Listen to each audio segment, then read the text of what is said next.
Good morning, good afternoon, good evening, wherever you are, and welcome to the Weekly Holiday Show. I'm your host, Mr. James. Still have a little bit of a beardish thing left, and I'll be your host here for the week of December 13th through December 17th. That's right, the Weekly Holiday Show. We celebrate selected holidays with a fun format, and let's see what's happening this week. What do we got going on? Hopefully it's something good.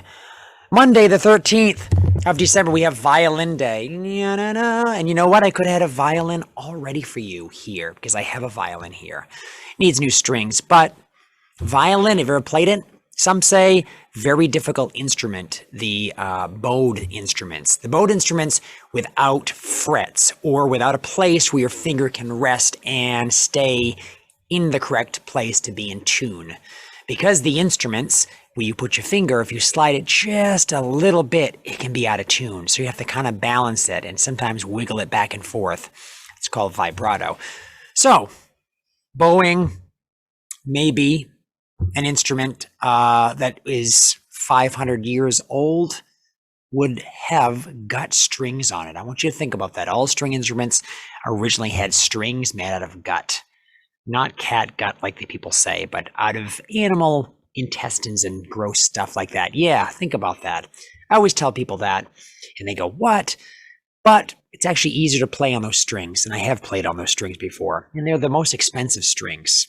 Not the strings I want to buy, though. I want to buy strings that are made out of metal of some sort, something that works for a long time.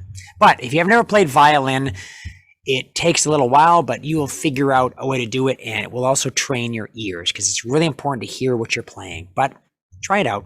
Violin. Yeah. Tuesday the 14th, Monkey Day. Does anyone out there have a monkey for a pet? It's probably not a good idea if you have one, or if you don't know how to manage an animal that could potentially steal things from you and basically jump all over the place and take anything they want, because monkeys are pretty smart. Now, we're talking about simians here. We're not talking about the great apes. We're talking about the, maybe not the brightest of the apes. If I guess we mention it because we do have bonobos and we do have chimpanzees that are very, very smart, and we were able to teach them things, and they use tools and such. But monkeys kind of just get into trouble and stuff. But yeah, Monkey Day. I guess celebrating a pet that most of us probably wouldn't own. But if you do own, write in and tell us how it is and how to take care of them. That's a big thing. Wednesday the 15th, it's Cupcake Day, cupcakes. You know what? If you can't make a full-size cake, try to make a cupcake, right? If it's in a cup, a small thing like that. Cupcakes can be good.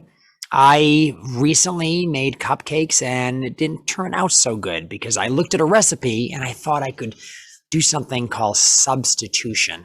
And let's just say it wasn't equal both ways. But still ate it. And I learned from a mistake. But if you're going to try to make a cupcake, make a good cake. Now the frosting, yeah, but if the cake's not there, it's probably not going to taste that good. And I guess you could put a cherry on top with my face on it, kind of like what you're looking at right now. Thursday the 16th is Chocolate Covered Day. That means anything you could put chocolate on, which pretty much is anything. I've seen people dip literally celery into chocolate and eat it, and I'm thinking to myself, maybe that's good. But then again, that's a lot of chocolate you can waste, put it on things like that when you could put chocolate on top of stuff that probably tastes better, right? Like, I don't know, cookies, ice cream, chips. Yeah, people do that too. Anything you can dip chocolate into, people have tried. The same thing with frying things. People have fried everything. Someone told me fried spaghetti tastes great. I don't know. But chocolate covered day, maybe you can try out. Try something called a fondue. That's melted chocolate, and you dip things in like fruit or bread pieces. Some people even do the cheese. Don't knock it till you try it. And Friday the 17th, it's Maple Syrup Day. Maple syrup comes from trees, maple trees. If you didn't know that already, you take the sap from a tree and you boil it down. You might have to boil 40 to 50 gallons of sap to make 1 gallon of maple syrup. But if you do it properly, that syrup is delicious. You can put it on top of things. In fact, it's a great substitute when you're making something for a sugar. You can use that instead. Maple syrup has a nice flavor to it. Maybe it doesn't always correlate, which means it's not always the same amount. And that might be some of my problems when I make things. But anyways, maple syrup's great. Don't just use it in the morning. Use it on other things as well. And maybe make cupcakes with it, like I tried. And someday I'll succeed.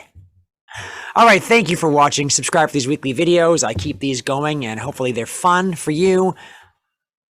Look where I am, still in that little back room somewhere in Maine. All right, see you later. And make sure you celebrate something.